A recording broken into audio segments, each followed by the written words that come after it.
What's up guys, Cole here at Dirty Graphix. Today we're going to show you how long it really takes to wrap a Bobcat MT100.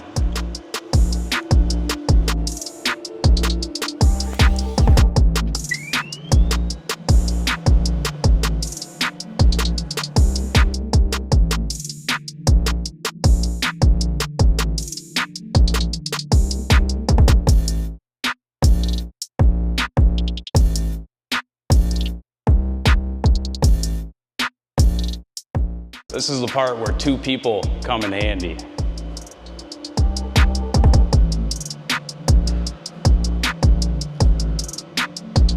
Get it all lined up. Beautiful.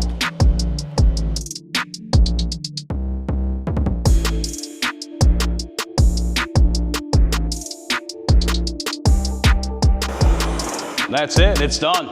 Took me around under half an hour. Not too bad.